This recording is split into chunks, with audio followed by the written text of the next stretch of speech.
Dudes, நீங்க சொல்லுங்க டூட்ல இன்னைக்கான क्वेश्चन என்னன்னா, உங்களோட மைண்ட் வாய்ஸ் இவங்களுக்கு மட்டும் கேட்கவே கூடாது அப்படினா வந்து யாருக்கு கேட்க கூடாது? அதான் நம்ம டூட்ஸ் கிட்ட கேட்டு தெரிஞ்சுக்க போறோம். கேக்கலாம் வாங்க. என் பொண்டாட்டி தான். உங்க நேர்மை எனக்கு ரொம்ப பிடிச்சிருக்கு. அப்படியா? ஆமா. ஓ, நீங்க மனசுல நினைக்கிறதெல்லாம் வந்து வெளிய தெரிய கூடாதுன்னு பிளான். தெரிஞ்சிருது. பயங்கரமா தெரிஞ்சிருது. ஓபனா தெரியுது. சண்டை அடி வாங்க முடியலங்க. அடி வாங்க முடியலையா? ஆமாங்க. வளக்குறாங்களா அப்ப? இல்ல, நான் வெளியில சொல்லிற பாதி பேர் வெளியில சொல்லவே மாட்டறானுங்க. ஐயோ டேய் டீசன்ட்டா போ, கத்தாத அண்ணன் கத்தறனா டேய் இந்தடா ஓடாத டீசன்ட்டா போ, காட்டி குத்துறாத ஓடாத டீசன்ட்டா. நீங்க ஓபன் டைம்னு தெரியும். பட் இப்ப இருக்க மைண்ட் வாய்ஸ் கூட ஓபனா பேசின்னு எதிர்பார்க்கணும். கொலிக்கு எல்லா விஷயமும் தெரியும், இங்க என்ன நடக்குது எது என்னதுன்ட்டு all the details he knows. எல்லாம் தெரியும். ஓகே. அதனால மைண்ட் வாய்ஸ் நம்ம நான் நினைக்கிறதுக்கு முன்னாடி அது என்னன்னு சொல்லிடுவாப்ல. யார் அந்த பொண்ணு? எப்படிடா?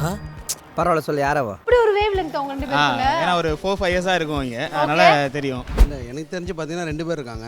ஃபர்ஸ்ட் வைஃப், செகண்ட் பாத்தீங்கன்னா என்னோட பெஸ்ட் ஃப்ரெண்ட். உங்க பெஸ்ட் ஃப்ரெண்ட். இவங்க ரெண்டு பேருக்கும் உங்க மைண்ட் வாய்ஸ் தெரியாமே இருக்கணும். தெரியவே கூடாது. தெரியவே கூடாது. ஏன் அப்படி சொல்றீங்க? இல்ல நம்ம ஃபேஸ் பார்த்தாலே வந்து ஏதோ ஒரு டிஃப்ரெண்டா இருக்கு அப்படின்னு சொல்லிட்டு நம்ம கேட்ச் பண்றாங்க. அட ஏன் வாய்தானா? அவங்க எதார்த்தமா கேட்க பதார்த்தமா சொல்லிடுறோம். என்ன ஏன் கேட்க கூடாது அது?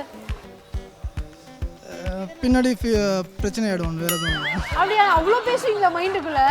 இன்னும் திட்டுற மூட்ல இருந்தான்னு வச்சுக்கேன், கழுவி ஊத்தி இருப்பான். டூட் சொல்லுங்க, உங்களோட மைண்ட் வாய்ஸ் வந்து இவங்களுக்கு மட்டும் கேட்கவே கூடாது அப்படின்னா யாரு கேட்க கூடாது? கேர்ள் பெஸ்டி கேட்கலாம். கேர்ள் பெஸ்டிக்கு. ஏன் கேர்ள் பெஸ்டிக்கு? அவ்வளோ தெரிஞ்சிருமே. எல்லாமே ஆல்ரெடி எல்லாமே தெரியும், பட் இன்னும் மனசுல வச்சிருக்க விஷயம் எல்லாம் தெரியாது. ஸோ வந்து தெரிஞ்சிருச்சுன்னா கண்டுபிடிச்சா என்ன பண்ணுவாங்க? கண்டுபிடிச்சிருவா. பையன் நல்ல பையன் தான். என்ன பத்தி நல்லா சொல்லுங்க. Hi dude. ஹாய். டூட் சொல்லுங்க, உங்களோட மைண்ட் வாய்ஸ் இவங்களுக்குலாம் கேட்கவே கூடாது அப்படின்னா யாரு கேட்க கூடாது? கண்டிப்பாக வந்து ஃபஸ்ட்டு ப்ரிஃபரன்ஸ் பார்த்தீங்கன்னா ஒய்ஃபுக்கு தான். ஒய்ஃப் தாங்க. ஓகே. ஏன் கேட்கக்கூடாது? ஏன்னா நம்ம நிறைய நேரம் ஒய்ஃப் கிட்ட தான் வந்து உண்மையாக இருக்கணும்னு நினைப்போம். இருக்கிறது இல்லையா? அவனவன் அந்த சிம்மாசனத்திலே அமர்ந்தாதான் அதனுடைய வழி தெரியும். இல்லை ஃப்ராங்காக ஃப்ரெண்டு கிட்டலாம் வந்து எல்லாத்தையுமே சொல்லிடும், மைனஸ்னா ப்ளஸ்னான்ட்டு. ஒய்ஃப் கிட்ட மட்டும் பார்த்தீங்கன்னா கொஞ்சம் கண்டிப்பாக நம்ம ஹீரோவாக இருக்கணுன்றதுக்காக அப்படியே பர்ஃபெக்ஷனாக இருக்கிற மாதிரி அப்படி நடந்துக்குவோம்.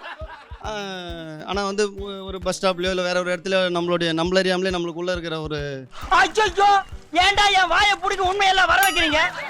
அந்நியன் வெளியே வருவார். அந்நியன் வெளியே வருவாரா? வந்துட்டு சைட் அடிக்கிறது ஏதோ ஒன்று நடக்கும், ஒரு ப்ராசஸ் நடக்கும்.